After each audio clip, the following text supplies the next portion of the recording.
네, 안녕하십니까. 저는 상명대학교 화학에너지공학과의 강수학 교수라고 합니다. 만나서 반갑습니다.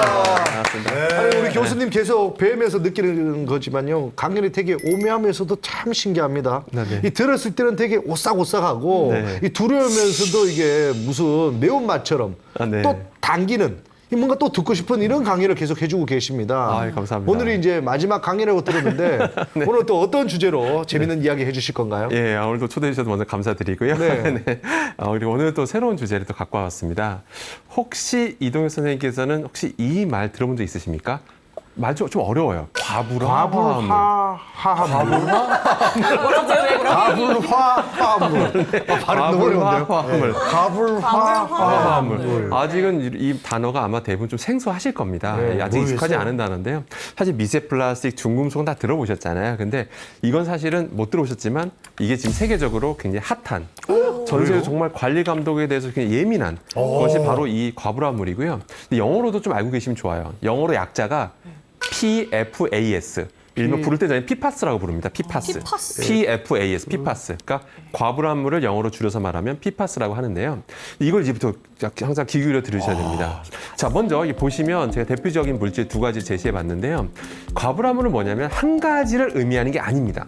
종류가 굉장히 많은데 그러겠죠. 뭐냐면요. 혹시 보시면 우리 김명사님께 여쭤보고 싶은 게 혹시 뭐가 좀 눈에 띄는 알파벳이 좀 눈에 띄는 거 있지 않습니까? 유독 많은 거 있잖아요, 알파벳 중에서. F가 많죠. 저거를 우리가 불소라고 부르거든요. 불소. 그러니까 어떤 분자 중에 불소가 유독 많은 것들. F가 좀 많죠, 확실히. 네, 맞죠. F가 너무 많아요. 유독 불소 원자가 많은 것들을 뭐라고 부르냐면 저희들은 과불화 화합물이라고 부릅니다. 그래서 과불할 때 저 불자가 불소를 의미한다라고 보시면 불소. 돼요. 근데 그러면 자, 불소 많은 것들은 종류가 많겠죠? 치약? 네, 거기에도 불소 관련 성분이 들어가는데. 여보세요. 네, 그래서 열심히 봐야 돼요. 근데 과불화합물 종류가요 등록된 것만 네. 우리 박 선생님 공식으로 등록된 것만 과불화합물 종류가 몇 개 정도 될까요? 과불화 자체를 지금 처음 봤는데 제가 지금 네, 한번 찍어보시죠. 몇 천 개 될까요? 몇 천 개? 네, 정확히 보셨는데요. 등록된 것만 예. 4,000종이 넘습니다. 그러니까 등록된 종류만 4,000종이니까요. 와. 실제로도 그 외에도 수많은 게 더 많다는 얘기겠죠. 그러니까 공식 허용된 것만 4,000종이 넘는 그 정도로 정말 많은 종류가 등록돼 있고 그만큼 많이 쓰인다는 얘기겠죠. 그럼 왜 많이 쓸까요? 이유가 있겠죠. 먼저 첫 번째, 이게 굉장히 안정합니다. 세이프, 안전이 아니라 안정합니다. 너무 안정해서 햇빛에 노출되든 뭐 열에 노출되든 너무 그 상태 오랫동안 유지해요. 분해되는데 시간이 되게 오래 걸립니다. 그러니까 사이가 저희 같은 이제 공대 교수님들이나 공학 쪽에서는 공학이라는 게 뭔가 물건을 잘 만드는 그런 기술 개발하는 게 중요한 거거든요. 네. 저런 게 물질이 너무 좋죠. 왜 좋냐면 제가 기가 막힌 걸 신소재를 만들었는데 이게 햇빛에 좀 오래 노출되면 막 분해되고 이러면 어디 못 쓰잖아요, 오래. 그죠? 네. 뭐든지 내구성이 좋아야 되거든요. 그렇죠. 그런 측면에서 저 물질은 너무 좋은 거예요. 너무 안정하니까요. 그럼 두 번째, 이게 또 여러 가지 방수 능력도 탁월해요. 그래서 여러분들 집에 보면 다들 그런 의류 있어요. 방수 의류 있잖아요. 뭐 네. 스포츠웨어 이렇게 의류들. 네. 방수. 예, 맞습니다. 뭐 그런 의류들이라든지 그런 의류들에 다 저런 게 포함되어 있다고 보시면 됩니다. 그리고 뭐 우리 소파라든지 집에 있으면 소파라든지 이런 데 보면 저런 물질들이 들어가 있어서 방수 효과까지 낼 수가 있어요. 뿐만 아니라 전자제품에도 많이 쓰입니다. 그러니까 전자제품도 많이 쓴다는 얘기는 뭘까요? 전자제품 만드는 과정에서 폐수가 만들어지겠죠, 우리 강민 선생님. 네. 그럼 폐수는 어디로 갈까요, 강민 선생님? 폐수가 나오면 어디로 가죠? 바다. 그렇죠, 맞습니다. 강과 바다 흘러가는 겁니다. 여러분, 폐수 버리는 건 불법이 아닙니다. 희석해서만 버리면 문제가 안 되거든요. 버리니까 지금 강과 바다로 흘러가고 있는 게 가장 심각한 문제다라고 보시면 되겠습니다. 어허, 참. 자, 그러면 과불화물 종류가 많다라고 그랬죠. 그중에 가장 유명한 것 두 개만 꼽으라고 하면 바로 저 두 가지입니다. PFOA, PFOS가 가장 유명하다라고 보시면 됩니다. 어허. 저 두 가지가요, 연구도 제일 많이 오래됐어요. 왜냐면 그동안 오랫동안 썼거든요, 그동안. 그러니까 연구도 많이 됐겠죠. 그 밝혀진 독성만, 명확한 것만 먼저 알려드릴게요. 출생 시 몸무게 영향을 주더라.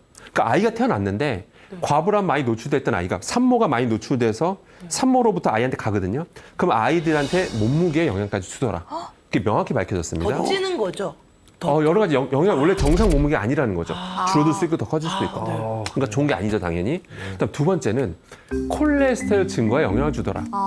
콜레스테롤. 사실 우리가 병원 다 가보셔서 피검사 받아보셔서 아시잖아요. 콜레스테롤 수치 높으면 뭐 고기 섭취 줄이시고 운동 열심히 하고 네. 약 먹으라고 하잖아요. 그쵸. 친구처럼 여기라고 하잖아요. 사실 콜레스테롤 높은 원인이 지금도 명확하게 안 밝혀져 있잖아요, 사실은. 근데 그동안 우리가 병원 가서 검사해도 과불암물 검사는 안 합니다. 받아본 적 없으시잖아요. 네. 그죠? 근데 우리가 그동안 간과했던 과불암물이 보시는 것처럼 콜레스테롤에도 영향을 줄 수 있다는 게 명확히 밝혀진 겁니다. 어허. 뿐만 아니라 간 효소의 변화까지도 영향을 주더라. 이런 게 지금 명확히 밝혀진 겁니다. 그러니까 이런 게 심각하죠. 게다가 이게 뭐냐면 너무 안정하다는 거죠. 자, 그러면 왜 이렇게 안정한가 한번 살펴보면 충격적인 그 현상인데요. 아까 PFOS라는 게 있거든요. 예. 과불암물 중에. 근데 걔가 왜 이렇게 몸에서 안 빠지나 했더니 실험을 해보니까 신장이 있죠. 우리 몸에 신장이 있잖아요. 신장이 다시 재흡수가 되더라. 그러니까 나가야 되는데 신장 통해서 결국 배출돼야 되는데 신장이 다시 재흡수가 되더라. 네. 돼서 다시 우리 몸을 돌아다닌다는 게 명확하게 밝혀진 거예요.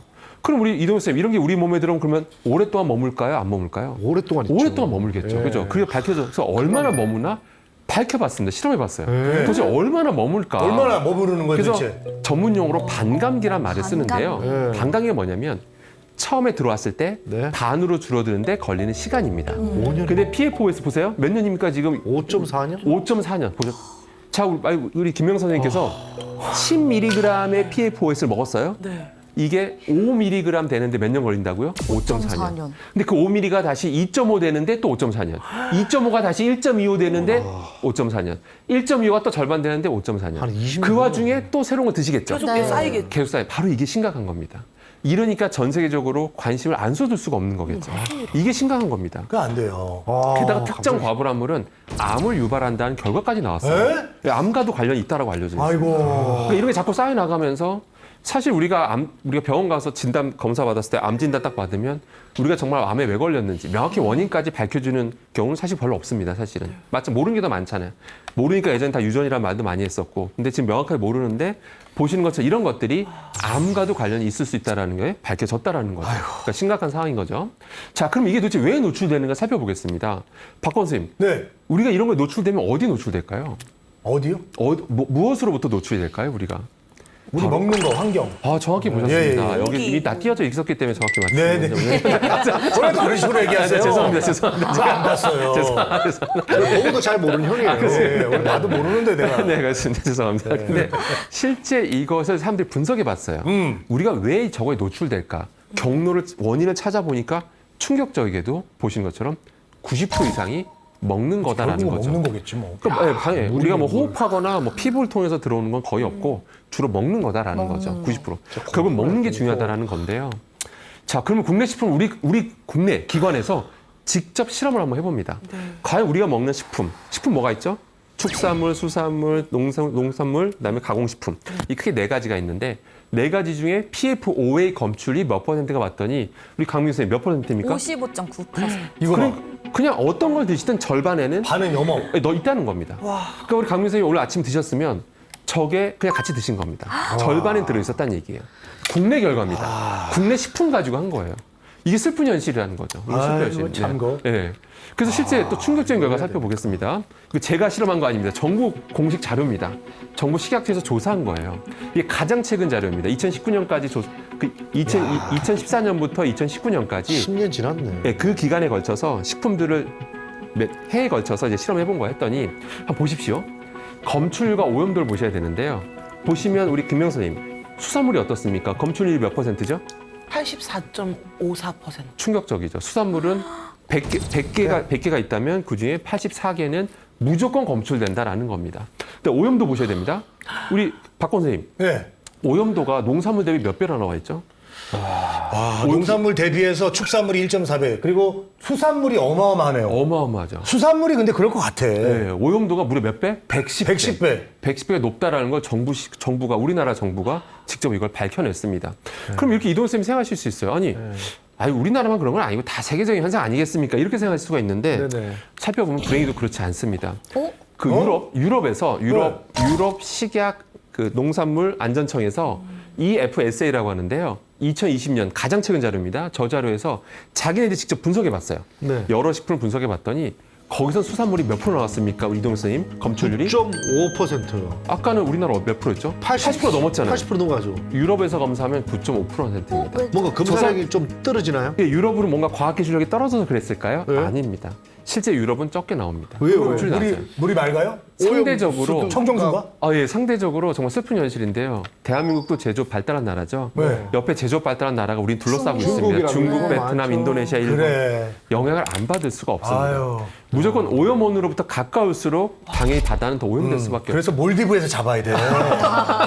수입산 물고기를 먹어야 될까요? 유럽산 조심해야 된다 했는데 네, 이게 현실입니다. 유럽산은 먹어야 되겠네요. 네, 근데 솔직히 현실입니다. 우리나라 바다가 안 그래도 다른 지역보다는, 그러니까 제조업이 발달한 나라에서는 어쩔 수가 없다라는 거죠. 자연산 좋다고 그러니까. 자연산 그러니까요. 했는데. 네, 사실은 네. 네. 그렇다고 해서 우리나라 제조업 막 공장 잘 돌아가고 있는데 국내산 막 자연산. 공장을 멈춰야 될까요? 그럼 주가 떨어집니다. 예. 공장 멈추면 주가 떨어집니다.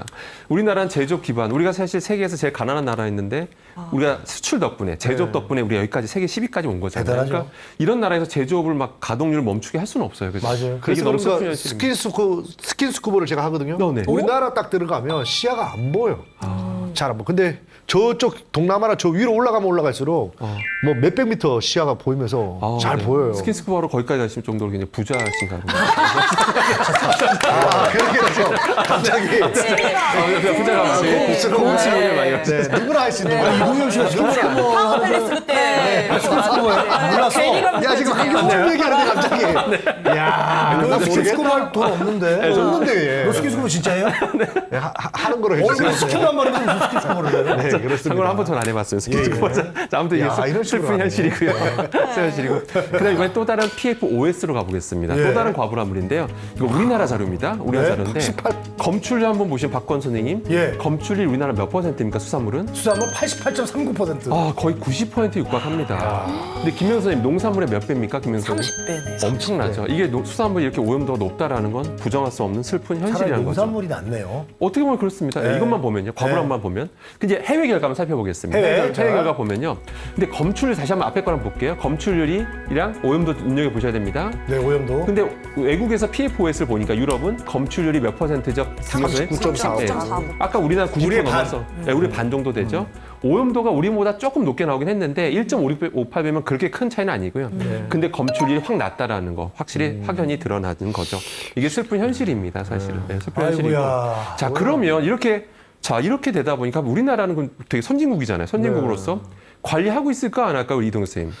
관리 당연히 당연히 하고 있겠죠. 있는데. 하고 있겠죠. 그래서 실제 우리나라도 최근에도 엄격하게 바꿨어요. 2020년에 인체 노출 안전 기준을 바꿉니다. 그래서 PFOA에 대해서 자 보시면 2.9 막 복잡하게 적혀 있는데 너무 어렵게 생각하지 마시고요. 여기 보면 BW가 이제 바디 웨이트라고 몸무게고요. 이제 만약에 이동현 선생님께서 몸무게가 만약에 50kg이라고 가정하시면 저 2.9에다 50을 곱하시면 됩니다. 50 곱하면 하루에 저 정도 매일 먹어도 괜찮다. 뭐 그런 기준이라 보시면 됩니다.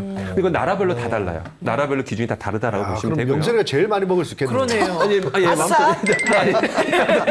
아무튼 아무튼 몸무게에 따라 다르다는 거. 네, 저 95kg인데. 네, 그렇게 되고요. 자, 그런데 잘 보셔야 됩니다. 눈여겨보셔야 될 게 있는 게 뭐냐면, 자, 해외 인체 노출 안전 기준의 역사를 한번 제가 갖고 와봤습니다. 우리 김영 선생님께서 보시기에 맨 밑에 있는 UKCOT라고 적혀 있는데, 저 영국을 의미하는 건데요. 자, PFOA의 인체 노출 안전 기준 숫자가 몇이라고 적혀 있습니까? 영국이? 1500이요. 1500이죠. 자, 그럼 이게 몇 년도에 지정된 겁니까? 2006년도. 2006년도에 1500.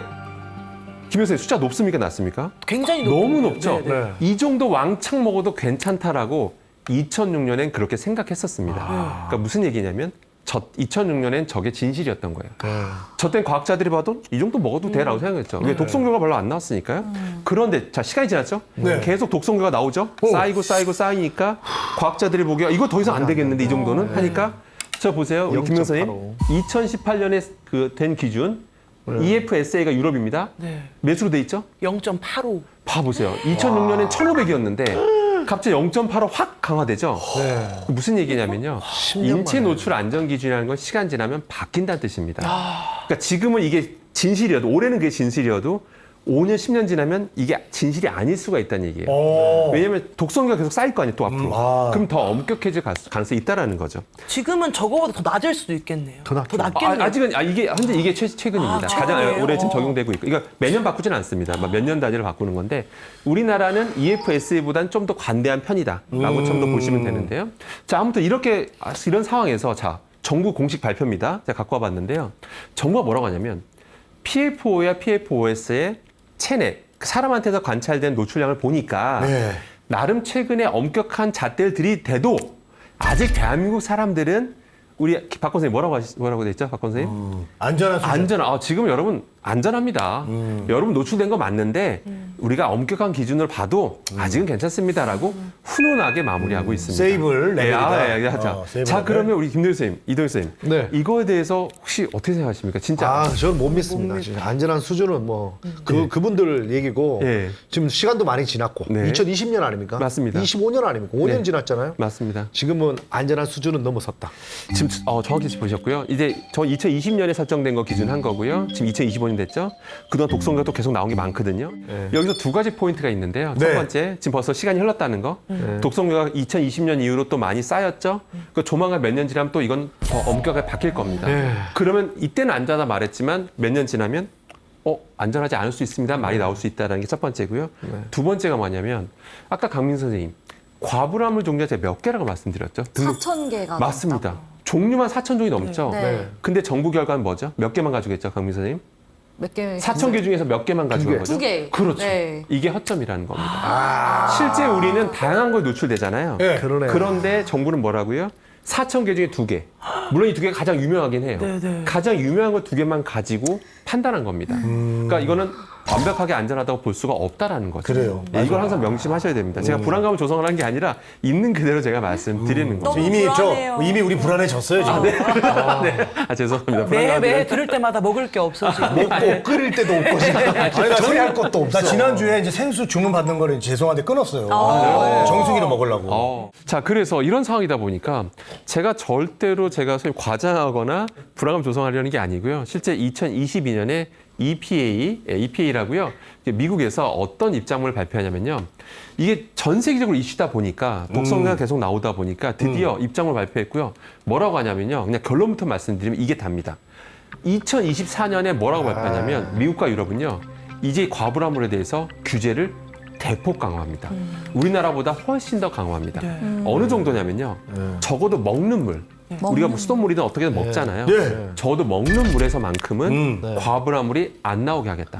이게 미국과 유럽의 입장입니다. 그래요. 그만큼 규제 강하게 하겠다. 물은 그렇게 해야 돼요. 이 정도예요. 그러니까 우리는 아직 깐깐하네요. 이거보다는 좀 규제가 관대하다. 관대하네. 이게 현실입니다. 하지만 저는 앞으로 몇 년 지나면 우리도 따라갈 거라고 예. 보입니다. 야, 그러니까 우리는 깐깐해졌네. 그러니까 규제가 강화되기 전까지 우리가 안심하고 있을 게 아니라 미리 조심할 필요가 있다라는 걸 우리 구독자님과 시청자님께는 항상 명심하시기를 바라겠습니다. 빨리 따라가야 돼, 우리도. 자, 그러면 보겠습니다.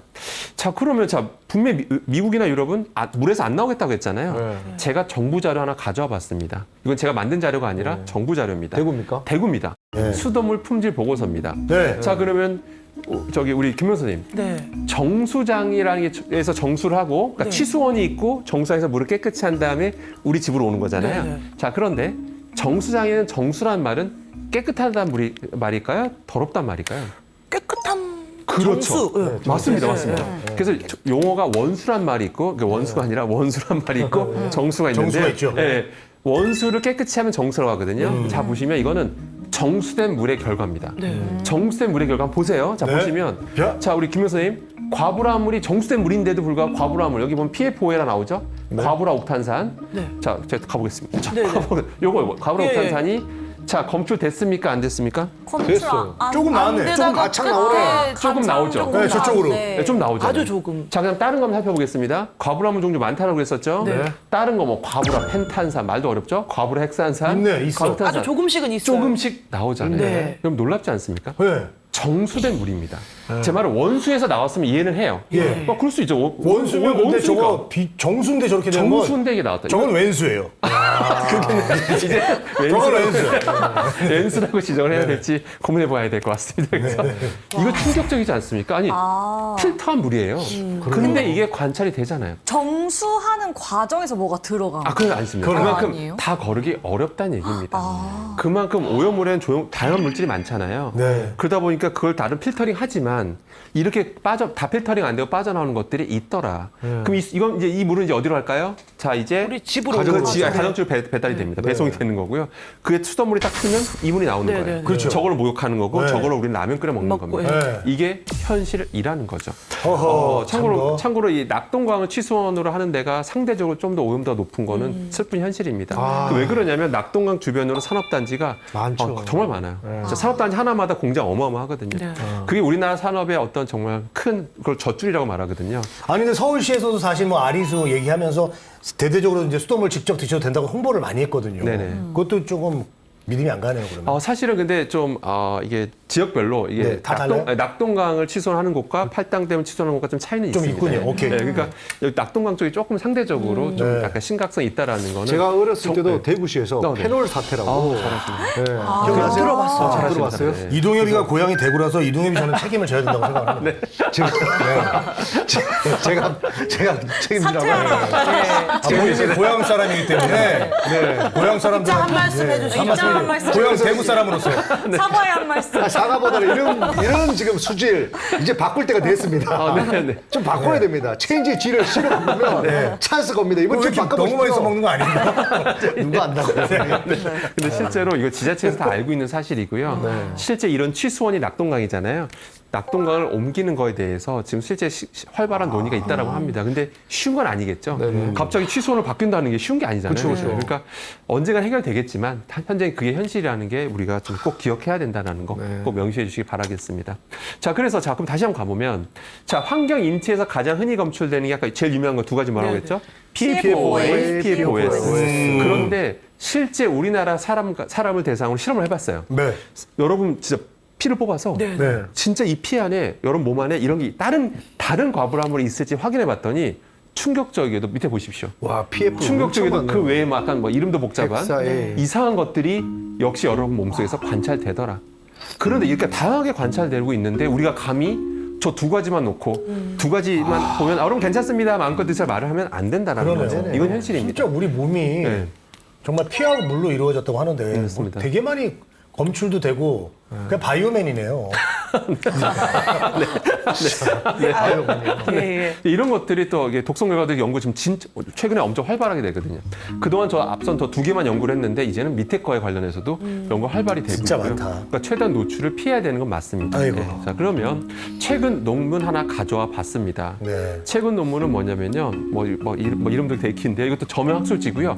2025년 1월에 나온 오? 연구 결과입니다. 얼마 안 됐죠? 얼마 안 됐죠. 정말 따끈따끈한 연구 결과인데요. 여기서 무슨 연구를 하냐면 되게 독특한 사람을 대상으로 정말 실험합니다. 예. 146명이 있는데 어. 딱 반으로 나눠서 절반은 갑상선암 실제 환자예요. 네. 참고로 여러분들 우리나라 갑상선암 발병률 세계 1인 건 알고 계시죠? 네. 물론 이것이 논란이 있긴 합니다. 검사를 많이 해서라고도 하지만 아무튼 갑상선암 발병률이 높은 건 사실이고요. 예. 아무튼 다른 나라에 실험했을 때 갑상선암 환자랑 멀쩡한 사람, 건강한 사람을 한번 비교해 봅니다. 네. 어떤 차이가 있을까 한번 찾아봤더니 일단 혈청, 피에서 11과부라물 종류가 많으니까 4,000개를 다 할 수는 없으니까 11개만 콕 집어요. 네. 11개. 그나마 또 많이 쓴 11개 과부라물과 과부물의 그 대사체라고 하는데 그걸 이제 분석해 봅니다. 했더니 충격적인 결과가 나옵니다.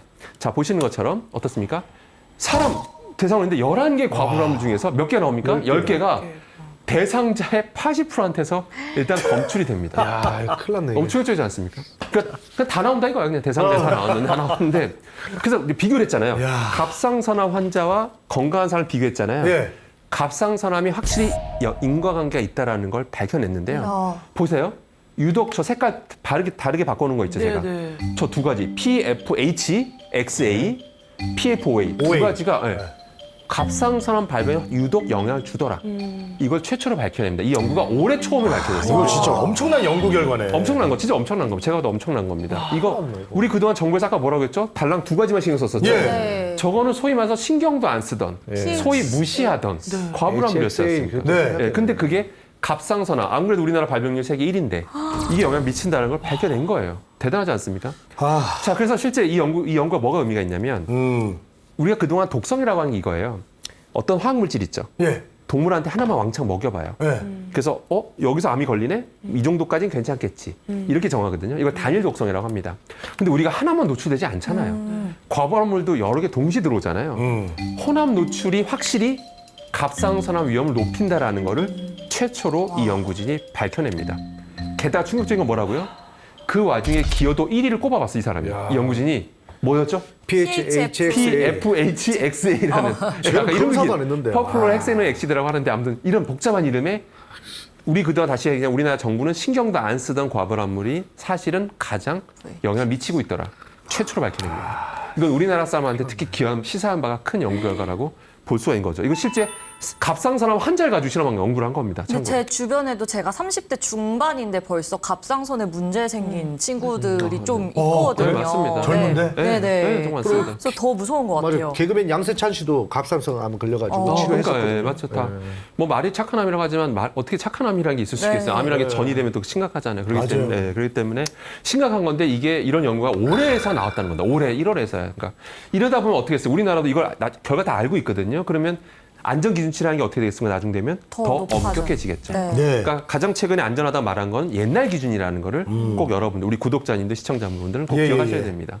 자, 그래서 아, 자, 그러면 저 맛있는데 저. 제가 아까 정리를 너무 해보겠습니다. 맛있게 생겼네. 정리 한번 해보겠습니다. 과부하물 우리가 노출 원인 1위가 뭐였죠? 식품이었죠. 네. 식품 중에서도 1위가 뭐였었죠? 먹는 물, 수산물. 수산물. 네. 물이 아니라 수산물입니다. 네. 수산물이 가장 기여도가 높다라는 거 꼭 기억하셔야 됩니다. 수산물 조심해야 돼. 네, 그래서 사실은 그럼 다들 제가 이런 말씀 드리면 가끔 저한테 그러세요. 안 지인들이 수산물에 원수졌냐, 원한이 있냐라고 막 질문하세요. 근데 저는 수산물 좋아합니다. 저 정말 좋아합니다. 제가 정말 좋아하는데 좋아하지만 먹는 횟수는 좀 줄이는 편입니다. 교수님이 좋아하시는 방법대로 삶아 먹으면 좀 빠지지 않나요? 좋은 질문이십니다. 굉장히 좋은 코멘트신데요. 네. 시작에서 제가 오늘 팁을 좀 드리려고 합니다. 팁을 좀 이게 제일 먹긴 중요한 먹어야 되니까. 먹긴 먹어야 돼. 먹긴 먹어야 되니까 포기할 수 없잖아요. 괜찮은 거 이미 아니에요? 보는 순간 입맛 다시고 있잖아요. 네. 먹긴 먹어야 돼요. 네. 팁이 오늘 제일 정말 중요한데요. 사실은 일단 오해는 없었으면 좋겠는 게 이런 수산물도 죄가 없고요. 어업 종사자분들은 정말 죄가 없습니다. 그렇죠. 죄라는 건 뭐예요? 그분들 정말 그냥 해가지고 잡아가지고 그냥 파신 거밖에 없잖아요. 이걸 오염시킨 사람은 일단 누군지 알아야 됩니다. 누구죠? 공장일까요? 그럼 공장은 왜 물건을 만들었을까요? 싸게 사람들이 만들라고. 필요한. 우리가 샀지 않습니까? 결국은 우리예요. 맞습니다. 우리가 물건을 안 샀으면 솔직히 공장에서 물건을 그렇게 많이 안 만듭니다. 그러면 당연히 배출량이 적겠죠. 그리고 솔직히 여러분들 뭐 세탁하시잖아요. 세탁할 때 여기 빠져나갑니다. 저런 과부하물이 빠져나가야 돼요. 맞아요, 맞아요. 네, 그러니까 우리가 살아가는 행위 자체가 사실은 어쩔 수 바다를 없어. 오염시키고 우리 있다는 모두의 얘기죠. 잘못이에요. 네, 그렇기 때문에 그러니까 어떻게 되냐면 사실은 일단 첫 번째 제 방법 알려드리기 전에 가장 중요한 생활 습관은 사실은 소비를 줄이는 게 가장 좋은 방법이긴 합니다. 그래서 스몰 라이프가 뜨잖아요. 네, 맞습니다. 사실은 그게 환경을 위한 건 소비 줄이는 거예요. 네, 큰일 났네. 근데 이게 좀 어려워요. 제가 만약에 대통령이라면, 원장의 대통령이라면 이 말은 전 못할 거예요. 여러분들 소비를 줄입시다. 지금 못하죠. 이러면 대통령 이런 말 하는 대통령 아무도 없어요. 왜냐하면 그렇죠. 경제를 살리려면 소비가 경제의 핵심이에요. 네, 여러분 아시죠? 그렇죠. 소비해야 돈이 돌잖아요. 네. 그러니까 이 말을 아무도 못해요. 대통령 말 못합니다. 저 같은 사람이 와서 편하게 소비를 줄이자 말을 하는 거거든요. 맞아요. 그러니까 여러분들 좀 슬픈 일이지만 소비를 좀 줄이시는 게 가장 환경을 지키는 거고요. 네. 그다음 두 번째는 뭐냐면 뭐죠? 자 일단은 먹은 다음에 노출 일단 피해야 되잖아요. 일단 피해야 되잖아요. 피하는 방법은 저 안에 당연히 있다라고 생각하시고 첫 번째 일단 생으로 드시는 것보다 팔팔 끓이는 거.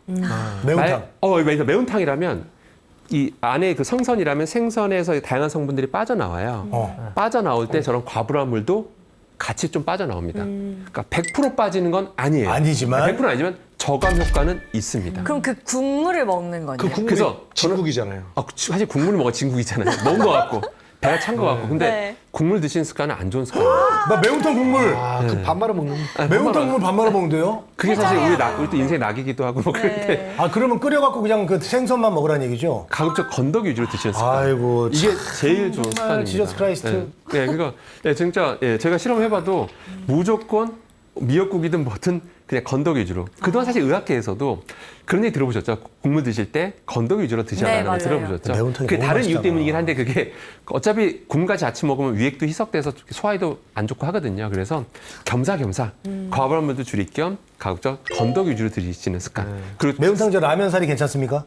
예. 라면 사리 괜찮아요? 라면 살이 넘어갔어요. 라면 살이 맛있긴 하죠. 이제 그만하세요. 건더기 위주로. 넘어갔어요. 네. 약간 라면 튀긴 살이- 음식보다는 생면으로 가급적이면 튀김면보다 생면이 좀 더 나을 것 같습니다. 아이고, 그래서 항상 이런 거 드실 때 아무튼 생으로 날로 드시는 것보다는 항상 좀 삶아 드시기를 좀 삶아 권해드리겠습니다. 참고로 하나만 더 추가로 좀 말씀드리면 네. 이게 요새 또 그 요오드 논란이 좀 있거든요. 요오드는 뭐 중금속도 아니고 과부하물도 아닌데 역시 김미역에서 이런 해조류에서 요오드 성분이 좀 높아요. 성분이 높아서 이게 실제 유럽에서 수입 금지 조치됐던 적이 몇 번 있었습니다. 독일이나 오스트리아에서 자기네들이 우리나라 거 검사해 본 거 했는데 요오드 성분이 너무 높게 나온 거예요. 그래가지고 막 수입 금지됐던 적도 있었거든요. 근데 그렇기 때문에 그 왜 그랬냐면 요오드라는 게 우리 몸에 필요한 거예요. 네. 근데 너무 많이 들어오면 뭐 갑상선기능, 항진증, 저하증 등이 올 수 있어서 이런 독일이나 이런 데서 엄격하게 하고 있거든요. 농도 20ppm 기준으로 관리하고 있어요.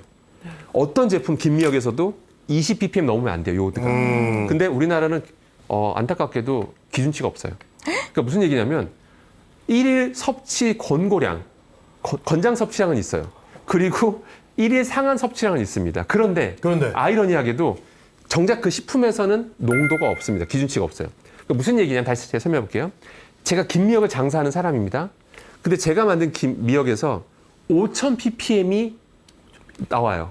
농도로 있어요. 5,000ppm 농도가 있으면 실제로 독일에서 검사했을 때 5,000ppm 나온 적이 있습니다. 우리나라 식품에서. 근데 그거를 많이 끓여 드시잖아요. 우리 김영 선생님께서 5,000ppm으로 된 미역국 드시면 한 그릇만 드셔도 우리가 나라가 정한 일일 상한 섭취량을 넘어가게 됩니다.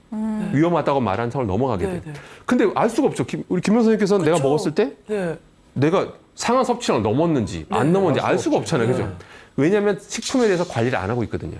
왜 관리 안 5,000ppm이 넘어도 팔 수 있고 100ppm에도 팔 수 있고 이러다 보니까 이게 현실입니다. 그러니까 결론은 뭐냐면 언젠간 생길 거예요. 제가 확신합니다. 아직은 없어요. 아마 산업에 미친 영향이 커서 좀 아직은 쉬쉬하는 것 같은데 앞으로 몇 년 지나면 생길 겁니다. 빨리 생겨야 되는데. 네, 그러면 높은 농도의 요오드가 있는 김미역은 못 팔 겁니다. 그러니까 결론은 그럼 미리 조심할 필요가 있잖아요. 네. 결론은 똑같습니다. 미역국 드실 때 건더기 위주로 드시는 거죠. 팔팔 끓여가지고 건더기 위주로 드시면 좋은 걸 먹는 거니까요. 네, 그러면 확실히 요오드 함량도 확실히 좀 저감되는 효과가 있다라는 거 꼭 명심하시기 바라겠습니다. 미역국 안 먹거든요. 좋아해요. 네, 그리고 김을 우리가 정말 좋아하잖아요. 술안주로도 좋고 평소에 그냥 먹어도 돼요. 그냥 간식이잖아요. 그래서 네. 특히 또 이것이 애들 또 김 없으면 밥도 못 먹거든요. 맞습니다. 또 이게 또 뭐 검은 반도체라고 해서 또 실제 수출도 많이 되고 그렇죠, 있고요. 그렇죠. 네, 많이 한참 수출되고 날아다녔죠. 있거든요. 네, 맞습니다. 네, 관련 주식이 또 많이 올라갔죠. 네, 모든 게 주식으로 연결돼요. 죄송합니다. 그래서 경제도 같이 배우니까 좋네요. 그래서 김 같은 것도 너무 과한 섭취량은 좋지 않습니다. 실제로. 예. 실제로 뭐 아무튼 김 같은 거 너무 많이 먹는 것도 뭐 중금속 측면에서도 그렇고요. 그래서 적당하게 먹으면 몸에도 좋으니까요. 적당한 게 좋고요. 미역 같은 경우는 반드시 건더기 위주로만 드시고 반드시 국물까지 같이 드시는 건 그건 좀 지양하시는 게 가장 바람직하겠습니다. 자, 그래서 오늘 과불암물에 대해서 오늘 4부 좀 정리해 보려고 하는데요. 사실은 이 과불암물은 우리가 산업 발전에서 나오는 하나의 어떤 결과라고 보시면 되겠습니다. 그래서 그 결과로서 이렇게 오염 현상이 심각해지고 있는 거고요. 슬프게도 지금 바다가 오염됐다고 했는데 이동현 선생님, 점점 이게 더 오염도가 심각해질까 아니면 시간 좀 해결될까요? 점점 심각해질 수밖에 없어요. 맞습니다. 왜냐하면 이게 바다로 가잖아요. 네. 바다로 가면 물은 증발, H2O는 증발하지만 과불암물은 증발하지 않습니다. 계속 쌓여 나가는 거예요. 우와. 그러니까 계속 저렇게 농도가 심각해지는 겁니다. 그걸 이제 물고기들은 계속 먹고. 맞습니다. 상위 포식자로 갈수록 마지막 최고의 상위 포식자는 인간이거든요. 그럼 그걸 먹으면 아까 보셨죠? 우리 몸에서 안 사라지는 거 오랫동안 쌓이면서 다양한 문제를 일으키고 있는 게 현실입니다. 그래서 바다가 오염돼 가고 있는 게 현실이라 최대한 오염되지 않도록 우리가 소비 줄이는 습관도 들여야 될 것이고 두 번째는 수산물 드실 때는 반드시 건더기 위주로 드시는 양도 좀 조절하시는 게 필요하다는 거 꼭 명심하시길 당부드리겠습니다. 네, 제 오늘 특강은 여기까지 하도록 하겠습니다. 감사합니다. 감사합니다. 명강입니다. 좀 더 해주면 좋은데. 궁금한 점이 네네. 최상위 포식자로 갈수록 많이 쌓여서 사실 중금속 이야기는 예전부터 막 많이 들었었거든요. 네네. 근데 과불화 화합물의 위험성에 대해서 오늘 처음 알려주신 것 같아서 너무 좀 좋았고요. 그럼 참치 같은 거는 좀 또 안 먹는 게 좋을까요? 있습니다. 만약에 참치 같은 거 우리가 보통 김치찌개 정말 환상이 네. 좋아하잖아요. 김치 드릴 때. 그것도 마찬가지입니다. 딱 넣었을 때 팔팔 끓이잖아요. 그래서 역시 살코기 위주로만 드시는 습관. 그 국물까지 다 먹겠다는 그런 욕심은 잠깐 내려두시고 건더기 위주로 드시는 습관이 가장 현명하게 참치에 정말 또 건강 성분이 많거든요. 그걸 정말 즐길 수 있는 좋은 방법이라는 거를 네. 꼭 명시해 주시기 바라겠습니다. 네. 아, 오늘 강상욱 교수님의 이 4회차 강연 몰아들었었는데요. 뭔가 음식은 다 삶아 먹는 게 좋다. 야, 약간 이게 맞습니다. 결론인 것 같습니다. 우리 지혜의 다락방 시청자분들께서는 이 강상욱 교수님 강연 참고하셔서 일상 속 이 화학 물질의 공격에서 좀 살아남아 보시길 바라겠습니다. 함께 해주신 여러분 너무너무 감사하고요. 오늘 준비된 건 여기까지입니다. 다음 시간에 또 만나요.